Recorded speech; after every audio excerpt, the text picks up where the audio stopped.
This is Abundantly Clear, a Mallory Nicole podcast designed to help you further understand the concept of abundance and put it into practice to build the business and life of your dreams.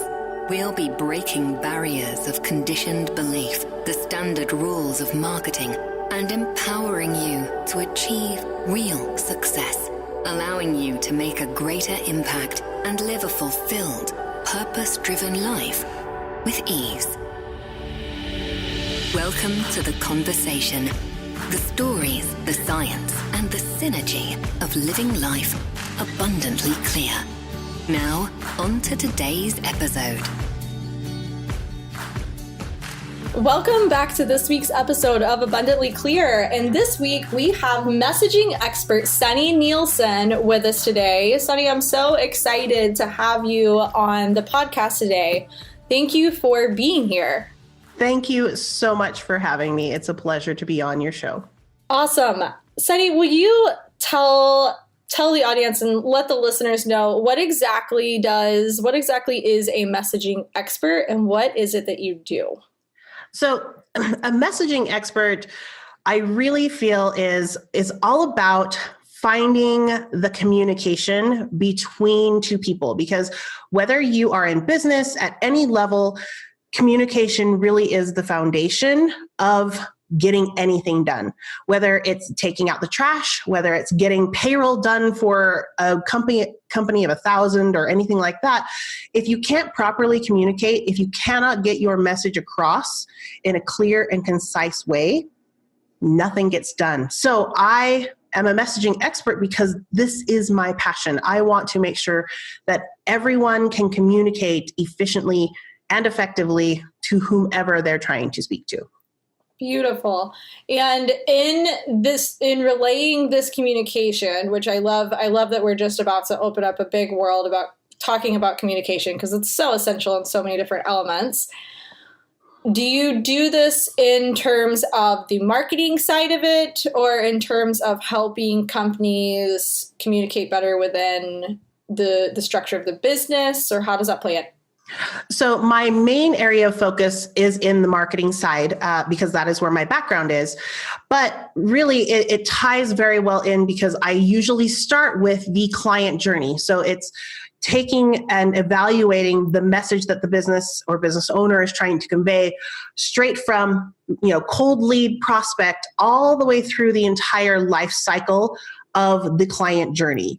Now, the same kind of principle can apply to internal communications, and I have worked with some people related to that, but again, my zone of genius really does come from creating that communication and that messaging that really speaks to the heart to really build that trust relationship between the prospective client and the business owner. Awesome. I love that. And that's so important because I think one of the things that maybe a mindset piece, maybe a marketing piece, maybe both. One of the things that gets missed a lot when we start talking about marketing is we start coming from the mindset of just what the company is looking for or what the entrepreneur, what the person is looking to achieve. And we skip that element of like, there's a whole other human on the other end of it that's reading or taking in or ingesting what's coming through. And that piece sometimes just gets missed. Do you agree with that? Absolutely. So often when businesses, want to present an offer or want to sell a product, they are very introspective and they kind of get caught in that echo chamber of this is what we think would be great. This is what we think the audience needs, or this is what we think we need to tell them in order to get them to buy. And it absolutely is a relationship that you are trying to build. And so you really want to be able to think outside of that and go put yourself in the other person's shoes and go, what would they want? What would that person who is going to pull out the credit card and make a purchase, what does he or she, because I'm not going to use a they, as a general rule, I try not to use they when speaking about it because it's still a one-to-one interaction. You're still speaking to one person, no matter how big, no matter who it is. That makes a lot of sense Do you find that mindset plays into this in terms of just getting out of your own head a little bit and giving yourself the permission for being the marketer in the business to go there and to say, what does this person need from me? Do you find that that's hard for people? Yes, it's especially if you are a smaller business or a solopreneur, anyone where you don't kind of have a team where you're kind of forced to go outside of yourself to think through things. This is one of the biggest areas that I have found with those smaller entities is the fact that you don't think you have to go outside of yourself initially because you kind of go, well, I'm building the product. So most of the time when people start a business or they want to do something, it's because they're trying to solve their own problem or a problem that they see. And that's a great place to start. But once you've built the product or the service or where the problem that you see that you need to solve, it's really valuable for you to get that outsider perspective. And so often as the small business or as the solopreneur, it's very difficult to open up and say, what does someone else outside of me feel? What it could possibly be their angle related to their perspective on what this product is, or even what this problem is, because they, quote unquote, he or she, whoever you kind of look at, might view this problem completely differently than you do. And it's always good to be able to see that because that will inevitably help not only your product, but as well as your messaging in trying to connect with that person. Yeah, that makes a lot of sense. I think it's kind of interesting because I know that you've worked with some pretty big name people, and what I'm actually hearing you say right now and explaining this process that you do, it almost sounds like you bring a little bit of feminine into the marketing process. I get that a lot, actually. Yeah? And I am loud and proud about the fact that I bring the feminine to it, especially because so often the marketing realm it feels very masculine. It feels very much like I'm creating, that concept of I created fire. Like if you had that, I have built this thing with my two hands, and it feels very masculine. And this is my chance to really bring in that softer touch. Yeah. Realize the importance and the value in that softer angle, that again, alternative perspective on how to present whatever product, service, program you are offering to your audience. I love it. It's almost like you go into businesses and it's almost like if a business was a house and a business has constructed this house that you open up the door of the house and there's no furniture in it and there's nowhere to sit and there's nothing on the walls, and you walk in and you're like, I don't want to be here, so I'm going to leave. And then Sani comes in and creates this beautiful home to where the person comes into the home and they're like, I never want to leave. I want to be your client forever. That's a really great way to look at it. I am the interior designer of your business. But it absolutely is the perfect example, because what I do with the messaging is I create an inviting space. I create a welcoming atmosphere that, again, it entices the prospect, and the consumer, whichever word you want to use for this. You are trying to convey, come join me, come buy my product because I want to solve a problem for you. But again, if it's totally bare and they even walk out to the front and they go, okay, this house is blank. Like it's just white. There's no personality. There's no connection. How do I want to walk in the house? And once I walk in the house, how do I know that this is the house that I want to stay in? Yes. And that I want to sit and relax in and grow old in? So this is a great analogy to be able to show the power of messaging and kind of that softer feminine angle of saying, how can you communicate to your prospect, to him or her that is reading or listening or watching your message, to let them know that you are the best person to understand them and to solve their problem. I love that. Traditional marketing, I know when I first kind of started learning about online marketing and, seeing all the advertisements and seeing all the posts and seeing all the stuff that was out there, I don't even think when we're talking about masculine and feminine right now and the touches that it's like a male problem that men have with marketing and women don't have it, because what I see, and I would love your feedback on this, is that marketing in general tends to have masculine dominated energy around it. But really, there's a lot of women that still struggle with creating that feel effect in their marketing and in their process, and having the consumer or the buyer, whoever the prospect is on the other end, feeling the way that the business owner is trying to relay to them, the message that they're trying to get across to them, because it's been so dominated by this masculine buy type of process. What is your feedback on that? I think that a lot of business owners, I don't know if it's necessarily masculine. You could probably say that more in the sense that it feels, I would almost use it more as a sterilization, because when you look at marketing, so often we think in terms of, I can't have a personality. I have to, exactly what you said, buy. It's more robotic. And so, when you look at marketing, especially traditional marketing, it feels very structured and set. You have to buy, you have to do this thing at this time in a very specific routine without varying from the plan.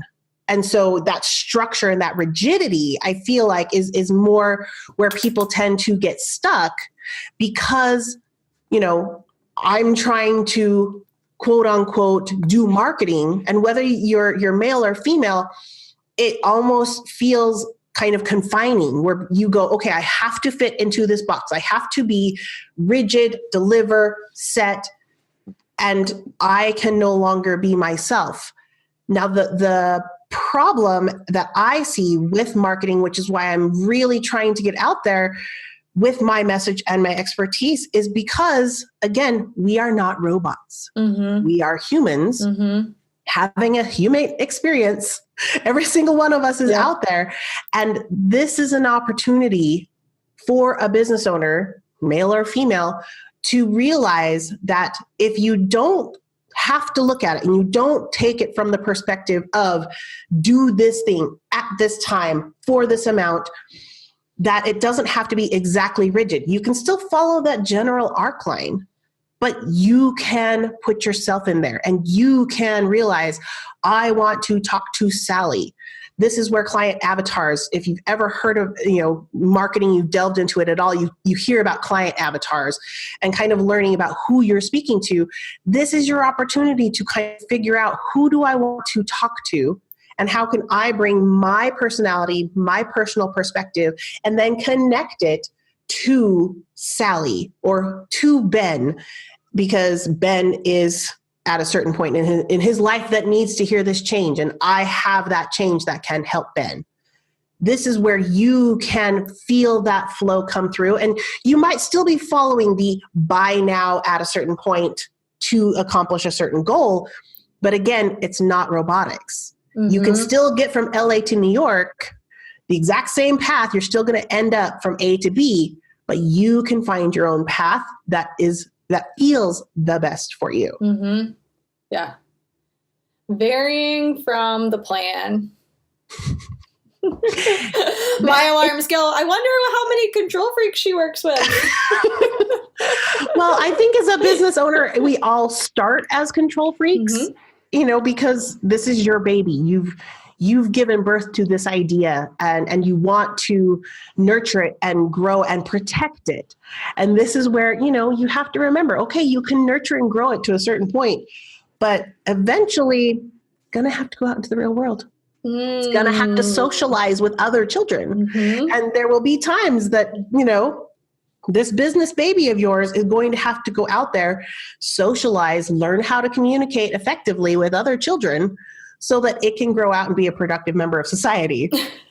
And that's a little dose of sunshine. That is a little dose of sunshine. A little dose of sunshine from Sani. Right there for you. What type of businesses do you enjoy working with? Have you worked with? What does that kind of look like? So in the past, I've worked with mid to large size businesses because of the level of expertise that I have.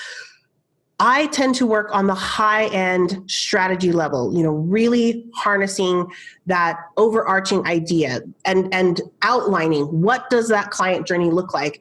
Again, from prospect all the way through to the first sale, and then continuing to look at that message to make sure that you can maintain that client relationship and build and strengthen that customer loyalty for as long as you possibly can, right? Because again, we all realize that the fortune is in the follow-up.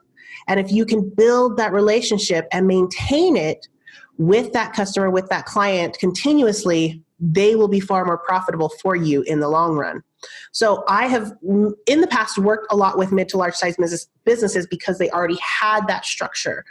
But, 2 years ago, I really came to that realization that small businesses needed the exact same information. They needed to know this process because we have so many small businesses out in the world right now that are all trying to serve people as well. And I felt like I was doing a disservice to my fellow men by limiting and excluding sharing my knowledge with those smaller businesses. So this is why I really went out on my own and have really started to share my expertise on a wider, broader scale. So now I can help and assist the smaller business owners. I do mainly work with coaches and consultants at this point, but really my passion is to just make sure that any small business owner that really wants to serve their community, really is out there to solve a problem, I want to help them continue to serve and solve that problem so that we can just make this world a better place. There's my Miss America quote right there. That is so awesome. Thank you for sharing all that. One of the things that I know you and I have kind of joked about before is this concept of when Sani gets in flow, you tell your clients, make sure you press the record button because it might just come out. And I don't know exactly how it's going to look. Tell us more about that. Yes. So one of the greatest things about what I do is I go in and I really try to examine what that message is. What is your objective in trying to either sell this product, make this connection, continue this service for them? And so as I get into it, my brain is just constantly going and trying to find connections, angles, options for you as a business owner. Now, this is why I've chosen messaging, because I know this is my zone of genius, because my brain will fire 1,000,000 miles a minute in all of these different ways. And this is what I call flow. This is me getting in the zone, in the flow. And I go, one, really fast, because I am just throwing out multiple options and angles as quickly as I can see them. Mm-hmm. And then two, I want to keep that connection going, because if I see a connection here and I talk about it, it splinters off and says, hey, if you look at this option, then there's 6 other options that open themselves up by looking at this one. And so I want to make sure that I can go down every side angle, every side tangent to give you as much value and opportunity to shine a light on all of those options for you during our strategy sessions, or, if we are looking at any kind of sales pages or, your client retention models, anything like that, I try to make sure to illuminate all of those things for you. Now, I really recommend that they record it, because I oftentimes will have people say, wait, what did you just say? Can you repeat that thing? Mm-hmm. And one, I literally don't remember most of the time what I said, or I can only remember bits and pieces because it's coming in the moment. I'm trying to make that connection. So one, I may only remember like half of it, or I can't say it in the way that I said it initially because I was in flow, like trying to get through that whole message. Two, I really recommend that they not even take notes at that point, because I want them to experience all of the connections that I am making with them in real time. And if you're sitting there taking notes and you're trying to, document all the things that are coming in, you're kind of processing it in a delayed format, so that yourself are not actually absorbing the information that I'm putting out and the connections that I'm making. So this is why I really recommend recording it. And then on top of it, kind of a personal thing that if they interrupt me and they go, wait, stop. Can you go back and tell me what you said? You're stopping the flow of the energy and the genius that is coming out. And I'm like, you are doing a disservice to yourself. I mean, yes, it's a little annoying for me because I get really excited and I get really pumped and passionate when I'm in the zone. But more important, you're doing a disservice to yourself by stopping that flow, because if you stop, you are hindering all of the illumination that could be happening in real time and throughout the entire strategy session. So I know it seems a little bit rude, but I'm like, look, just put the pen down. We hit record. I tend to have, I usually have a recording device. My clients, I usually recommend they bring a backup one too, just because I don't want them to lose any opportunity to catch a glimpse of all of the options. And they might find one as the process is going to go, oh, we could really run with that one. Or, they could have an aha moment within the session, within the flow, that they might realize, oh, we can run with it. And then they will have their light bulb moment. But it can often be hampered or even completely missed if someone is really trying to remove themselves by writing it all down. Yep, that makes total sense. And it really sounds like you're working from what I would say, if this resonates, if it doesn't, it really sounds like you're working from your greatest self when you're doing this flow process with your clients. It's all just channeling and coming straight through you. You're not really thinking about it too much. It's up there and it's coming out and it's all just out into words. And this is where you spark all your ideas and all of the best things, all of the doses of sunshine that Sani has to say.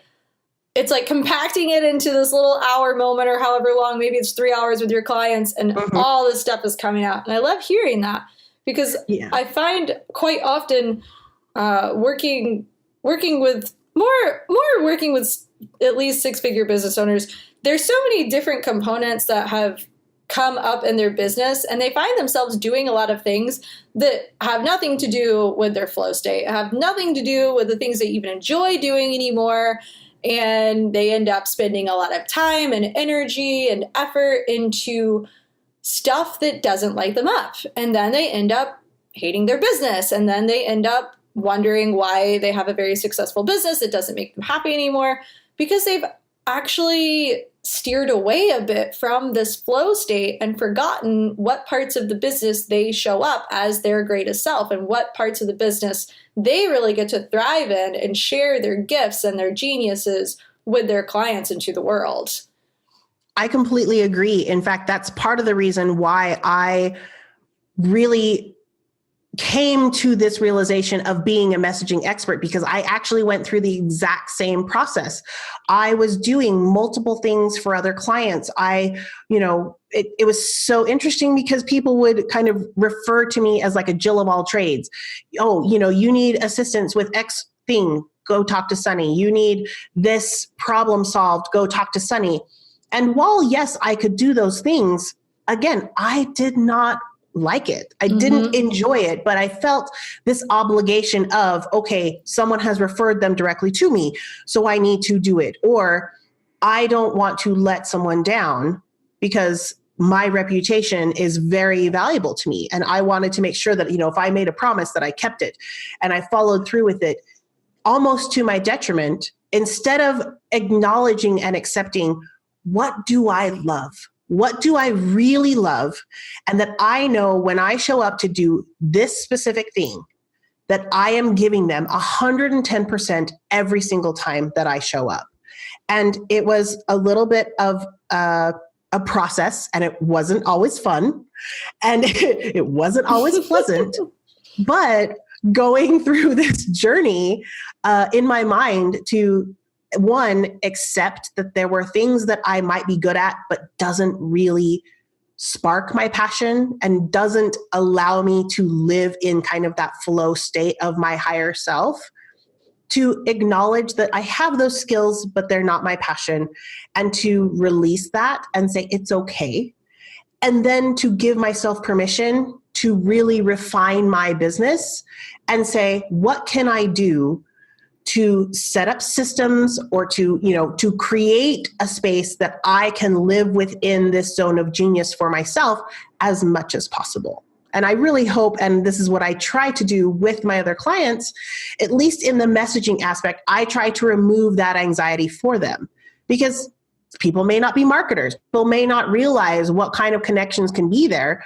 But of course, if you're trying to run a business, you're like, well, I got to make sales. I have to find my people. I have to. Mm-hmm. You hear the I have to a lot. So when I work with them, I can confidently say to them, you don't have to worry about this spot. You have started the journey, but you brought me on so that you didn't have to say, well, I have to. And wow, that it will get done. That is powerful. This is why I do what I do. This is my passion. This is my zone. This is my jam. You can see how excited I get when I talk about helping people refine that message, helping them understand what that means and how it can benefit their business. And when people see how excited I get, they can't help but get excited. They can't help but feel the energy lift, and they get pumped and they go, yes, I want this for my business. I want this for my clients. Let's do this thing. And you're so on point with that, because that's you, and this. I told you this. That's why I asked you to come on this podcast. I'm like, I watch your lives and you have such good energy. I just really want to have you on the podcast and talk to you about, I don't know what we're going to talk about, but I want you on my podcast.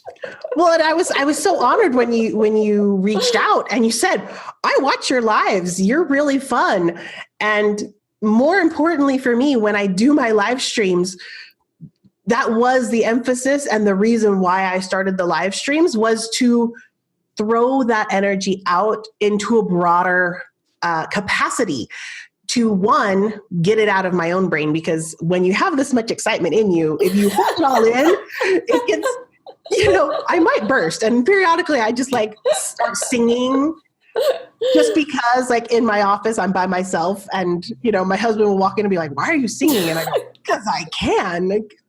It's better if you can share the love and the excitement and the energy with other people, which is why I started this. But secondary, it was to prove to other people that this energy exists and that you can you can glean some of this excitement for your business, for your life, whatever it is that you are searching for, and you want to find a little bit of that extra energy to just pull from. If you're having a bad day or you need some inspiration, that's where Dose of Sunshine comes in. That's where my live streams and my show really is shining, literally, figuratively, all of the above. It's my chance to shine a beacon out into the marketing and business realm to go, there is energy here and you can have some. I love it. And I feel you. I know, I do a lot of deep work with people. Mindset work always has a little bit of heaviness to it, I feel like, when you say you do mindset work. But we laugh, right? I make sure there's still a balance of energy with the people that I'm working with. There's not a little bit of laughter. We're not just here to dig ourselves into the ground because we wanted to start businesses and shut our lives away. We're here on this planet to have a good time. And it doesn't matter how intense the thing that we're working on is, whether it be something personal or something in messaging or marketing or in business, there is room and there to play just a little bit every single time. It's so true, because if you constantly are in the serious, and there's always a time to be serious. Now, I don't want anyone to feel like I can never calm down and I can never be serious. I promise I can. I just don't do it that often, but I can. And there is an appropriate time and place to be serious and to have that weight of a serious discussion or an important discussion. But especially in business and even in your personal life, knowing that there is another side to that, knowing that there is a flip side, and, processing through a deep discussion, processing through something heavy, that one, if you can process through it, then it kind of removes it. So you don't have to hold the weight anymore.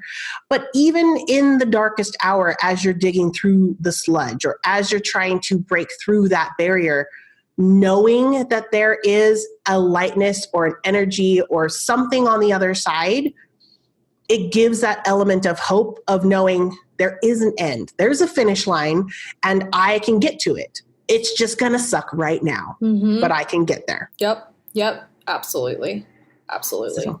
So here's my chance. I'm the person, I'm the cheerleader on the end at the finish line going, guess what? You can do it. You're right here. And so if you're in the middle of the sludge and you're trying to get through it, you can just look ahead and you will see me with my giant pom-poms jumping up and down at the finish line, ready and cheering you on to give you a big giant hug when you get there. So with your pink hair, with your big smile, and your dose of sunshine. Yes. I would, anything that I need to be doing there, I always like to joke with people because my background is in theater. That's actually where I started. Oh, how fun. I didn't know that. And so, yes. I am so not surprised. I get that a lot. That people go, oh, really? I had no idea. No idea. That's really one of the biggest areas that I have found that has been a kind of one of those secret weapons in my toolbox as I've gone through this, because as a theater person, one, I'm naturally a little bit loud. It happens.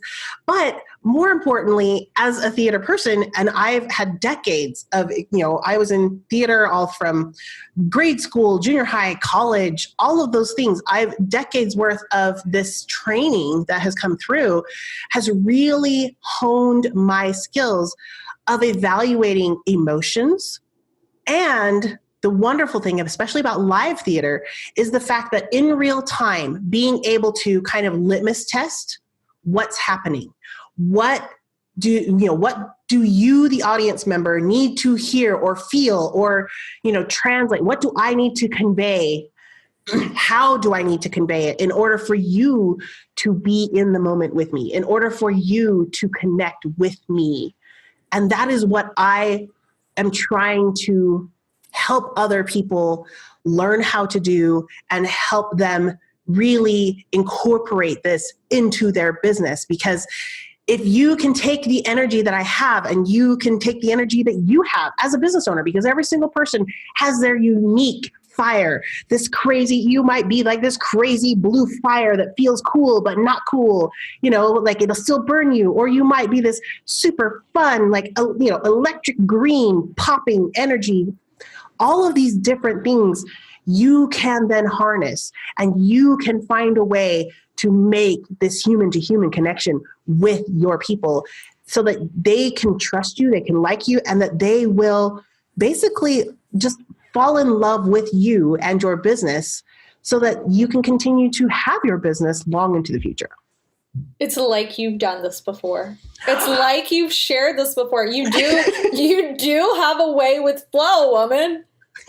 You do. It's so awesome. It's so awesome. I love talking about this. I love talking about messaging and energy. And I loved the fact that you reached out and that your podcast is about mindset, because so many business owners only think about the mechanics. They only think, again, about that robotic. What's the frame? What's the structure? How do I have to put this Facebook ad up in order to attract people? And a lot of what I do when I talk about Dose of Sunshine, when I'm talking about the different topics on my show, I would say at least 40% of them that I have on there, and it's supposedly like a business and marketing show, a lot of it's mindset, or it's always, almost every single one of them is tied back to some element of mindset. Because, again, it all comes back down to, are you a human being? Is the person you're talking to a human being?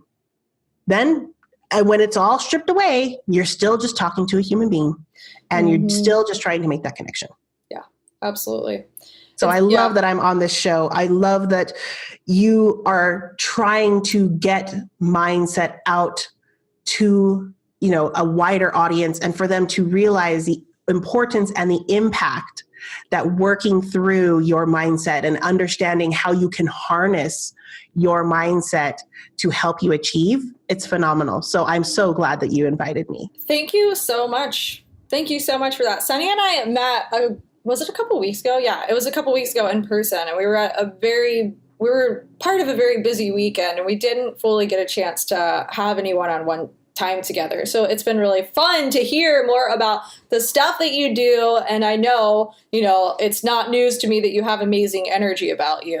I knew that from like the moment that I met you, but it's just been so awesome to learn more about what it is that you're actually doing with your clients and just all of these pieces. So thank you so much for sharing that.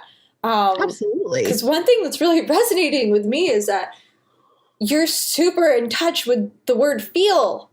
Like that's a huge baseline, and you probably wouldn't tell a first-time person that's asking you what it is that you do is, I help your clients feel. That might not be the best way to explain it, but that's like the essence of it. You're helping someone deliver what is just maybe sometimes being put out into words of, here's the thing that I'm now reading, into here's the thing that I'm now reading, and because I'm reading it, I feel this way. And because I feel this way, here's the action step that I'm going to take from here.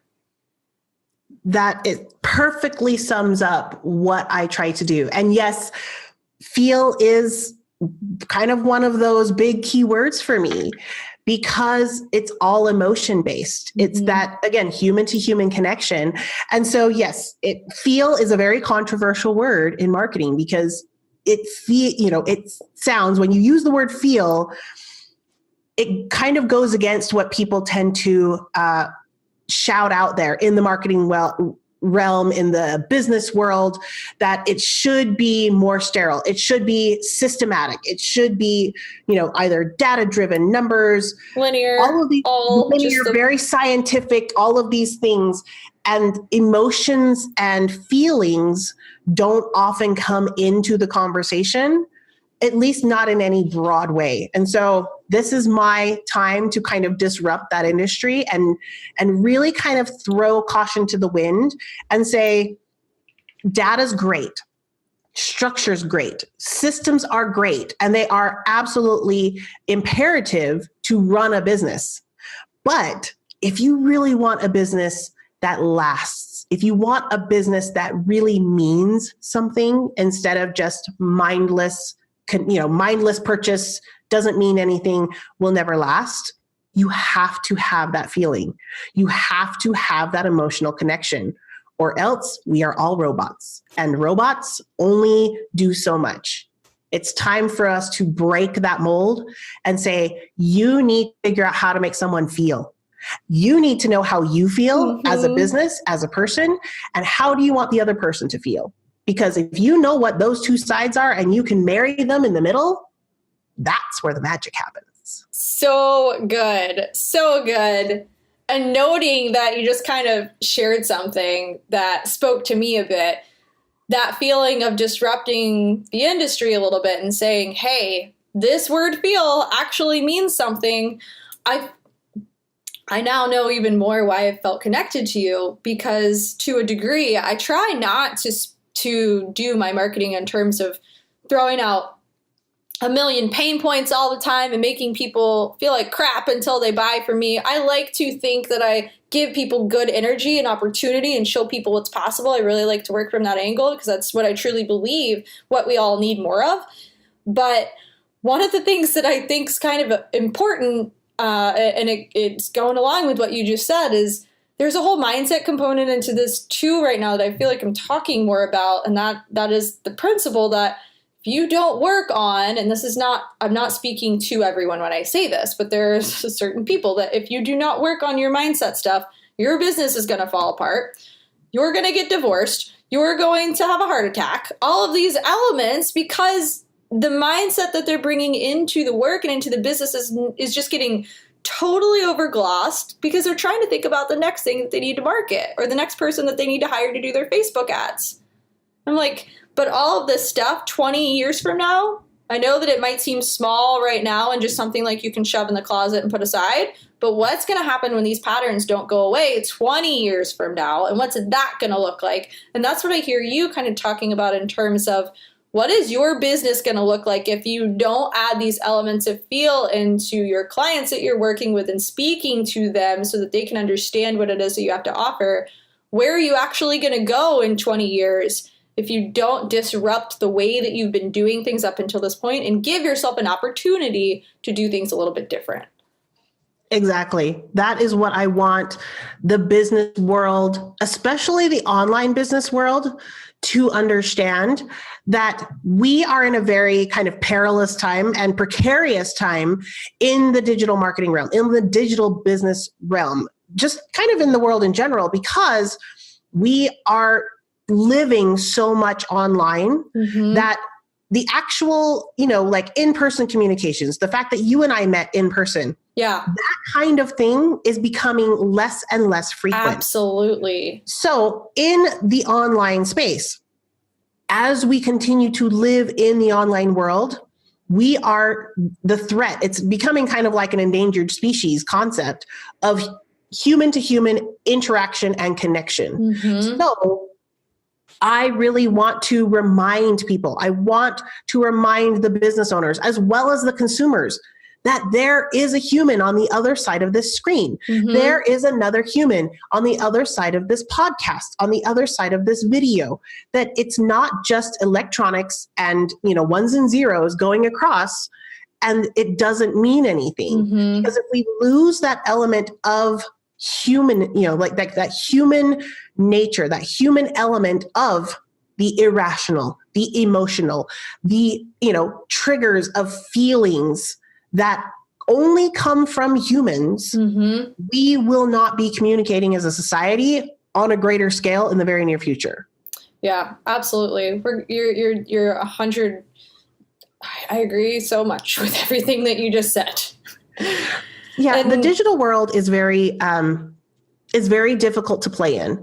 And you and I both know this because we work so much with digital entrepreneurs, with digital businesses, online businesses, and even large businesses that have been, brick and mortar up until this point. They're all trying to translate to digital. Let's be honest. Walmart, they are moving digital, and they were all about this, retail conglomerate of in person. Now everything is being migrated to online. This is our opportunity, yours, mine, all of your listeners, all of my followers, and anyone who understands the importance of emotion, our individual minds, how we process those. This is our opportunity to really take and elevate this industry to a new level to help us maintain our humanity. Absolutely. I'm going to go with a bet here myself that you probably do a lot of referral business. Is that true? Yes, I do. Yeah. So I do too. I wonder why. I think it might be the fact that I have pink hair and I'm really loud. I think there's something to be said about the word feel and what it means in business, and how I love the way that you just explained how sterile everything is and this operation of putting something out and just expecting the buy on the other end. But you really bring the word feel back into it. And I see this all the time. The reason I kind of went there is I was reading an article this week. It was like a couple days ago. I was reading an article and it was like, what do you need to do to build a referral-based business? What are your pro tips? And it shared like some tips and stuff. And I'm thinking, make sure your clients feel the way that you know that they have the capability to feel, and give them results. And if you give them the feeling with what they're buying from you, they'll talk about it. And then other people will ask you for help on the things that you're offering. And because you're so in touch with that, I know that you're doing a lot of referral-based business. I think a lot of it really comes down to the concept of feeling and the concept of trust. Because I think the next level beyond that concept of feeling is the concept of vulnerability. Absolutely. And transparency. And so this is where I really feel like why my clients come to me, why, people are drawn to me, and then why they stay with me, why they want to continue to work with me, because you hear the know, like, and trust factor, build the know, like, trust factor with businesses. But I don't think people truly understand what that means in terms of how to develop and cultivate it in their business, because know, like, and trust are just words if you cannot build meaning behind them. And this is where when I go out with my clients, I tell them straight up, like, I am very much about truth bombs and transparency, that my whole goal is to make sure that they get the results that they need, as well as, and then ideally what they want. And I tell them, I'm like, look, I am not your best friend that tells you that you look good in everything. No, I am the true best friend that says, no, those jeans make you look fat, but let's go to the closet and find something kick butt that you will look rockin' when we go out. Opportunity. It's that opportunity piece. It is. It's that, it's the being that element of trust, that trusted advisor to say, look, I know as a business owner, I want this thing. I really want it. You get plenty of people who go, I want this thing. And they kind of are stomping, kind of like a 3-year-old going, I want this thing. And this is where I come in as a trusted advisor to go, I know you want this thing, but it may not be the best thing for you right now. So let's look at this. Let's see, how can we get you what you want, but in the best way? And, it may not be something that you want right now. It may not fit into the timeline that you want right now, but that doesn't mean that I still don't have your best interest at heart. And I think that's part of what a lot of people are missing these days, that really simple, having their best interest at heart, instead of just looking at the spreadsheet and trying to make sure, another person or client is fill in the space. You're making it about the experience that people are having with you. Here are the results, but here's also what I want you to know. And here's the other lens of opportunity that you might not be able to see right now, but I want you to see it too. And let's go there as well. So good. Yes. One of the greatest.